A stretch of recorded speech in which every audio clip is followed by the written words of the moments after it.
Welcome to another edition of the Gridiron Report. I'm Jared Johnson. I'm joined by the Mighty Joe Yeager. Well, Mighty Joe, Texas Tech is coming off a great performance, easily the best performance so far this season, 66-21.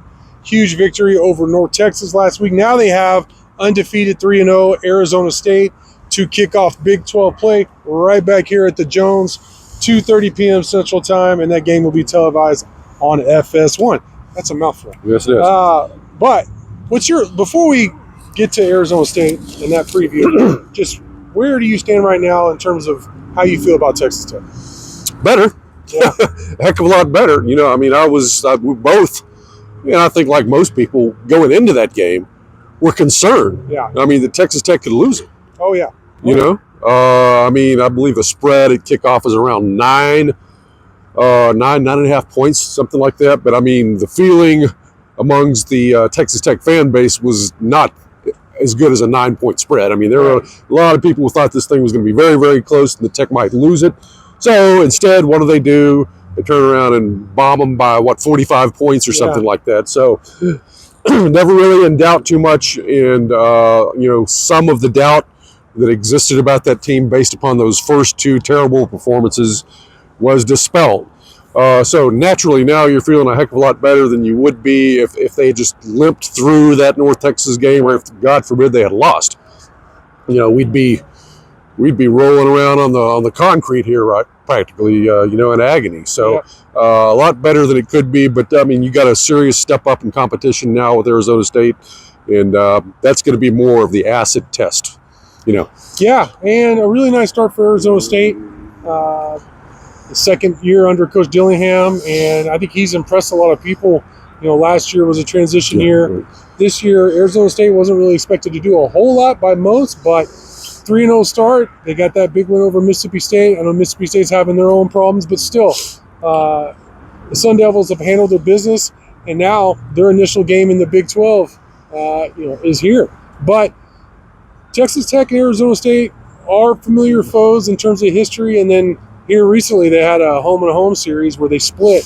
We went to one of the games out there, that Kalen Balaj game, I think most will remember it for.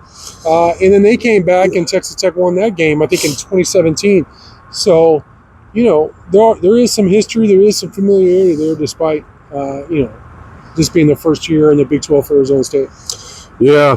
Well, we're never going to forget Texas Tech getting Bellagio'd, right. Out in Tempe. That was a record temperature day too. It was like coming up the field. Yeah, that's right. It was like 115 degrees in the shade, and there wasn't any shade. Right. So it was nasty all the way around, and then it got hotter for Texas Tech in the game itself.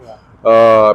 You've seen a lot of terrible Tech defensive performances, but man, that was about as bad as it gets. I don't think we're going to see a repeat of this one, of that game. And the Jones coming up here, I see a considerably lower scoring game in all likelihood. And, I think Texas Tech, as long as they can kind of rein in that running quarterback, leave it, which they've had a little bit of a problem with in the past. And that's a history that goes back a long time with running quarterbacks. But if they can corral that reasonably well, then I think the game will be manageable. And I think it's going to be a very close game one way or the other. The spread is 3 right now, 3.5. Tech by 3.5. That sounds about right. It's going to be a nail biter, I think. Yeah, you mentioned Levitt, kind of a running quarterback. I asked Texas Tech defensive coordinator Tim DeRuyter on Monday because the last two times, at least since DeRuyter's been here, that Texas Tech was really gashed by a running quarterback. Earlier this year against Washington State, to the tune almost 200 yards from the quarterback alone. And Avery Johnson with Kansas State last season when he had 4 or 5 touchdowns rushing.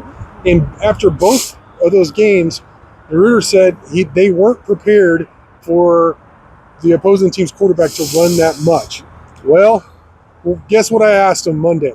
Are you prepared for Arizona State possibly to use their quarterback as a runner a lot? He even laughed, to his credit. Said, yes, we understand that he's a running threat. He broke down that Levitt's really more of a, speaking of breakdown, when the play breaks down, like a passing play breaks down, he'll squirt out of the pocket more than design runs. Right. Now, that being said, I would expect some design runs for him. Yeah. But overall, Arizona State has a very good rushing attack, very good running back. Yeah. So that's really where I see. I'm not saying that Tech won't be attacked through the air, but that could be where the game is decided on how Tech's defense plays against Arizona State's powerful running attack. Yeah, no question about it whatsoever.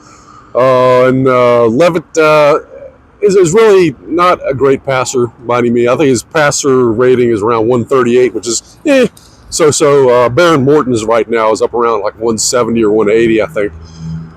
So, overall, Texas Tech's defense, it seems to me, is just sort of gradually improving. I mean, it's not great right now. I wouldn't even necessarily go so far as to say it's good, but it's getting there. And as long as they continue to take steps forward, and they'll need to do it again in this game against Arizona State, then they can be okay. And then the other side of the football with Texas Tech is, Arizona State has a heck of a defense, particularly a rushing defense. Yeah. And, the run with Taj Brooks and those guys, the backups as well, Dickey and Jacoby Williams, sort of the bread and butter for the most part. All the Tech's offense has been pretty balanced. But, when you think of Tech's offense, you think of running the football with Taj Brooks, right? Right. And, are they going to be able to do that against Arizona State, which allows only 2.2 yards per carry? It's 65 yards per game or something like that in rushing. I mean, nobody has been able to do anything on the ground yet against those guys. So that's going to be the huge challenge on the other side of the ball. Yeah, I think you hit the nail on the head there. I mean, I talked with Coach Zach Kitley, our offensive coordinator Zach Kitley, earlier this week as well, and talked about establishing Taj, how that's been important in the 2 victories. Establishing them early and then hitting big plays off of that via play action or the RPO game. So will they be able to establish Taj early? And if they don't, will Kitley just go away from it and try and throw a bunch of screens and stuff like that, like we've seen, or will he stick with the running game? Will he be patient enough against, I think they're ranked in the top 20 in terms of by several metrics nationally, Arizona State is in terms of rush defense. So, I mean, this doesn't sound like Big 12 football, but it sounds like it's going to be decided in the trenches. Who's going to be able to run the ball? Who's going to be able to stop the run, and then work off of that. So, should be a really interesting chess match in terms of who sticks with, what they think can work, and who gets that physical push in the trenches, Mojo. Yeah, that's right. And I think there's going to be a real possibility that you're going to see Tech air it out in this game because that is Zach Kitley's first love. I don't want to be too cynical about it or anything, but he may be licking his chops over this game saying, now I've got a good excuse to throw the football 65, 70 times or whatever. And, he may be right. So, Baron Morton could get a pretty good workout in this game, and you may see a situation where Tech is actually passing to set up the run some in this game. It wouldn't surprise me if it works out that way. All right, well, Texas Tech, opens up Big 12 play, 2:30 p.m. Central Time, Saturday here at the Jones against Arizona State. Great stuff from you as always, Mighty Joe. Thank y'all for watching, and until next time.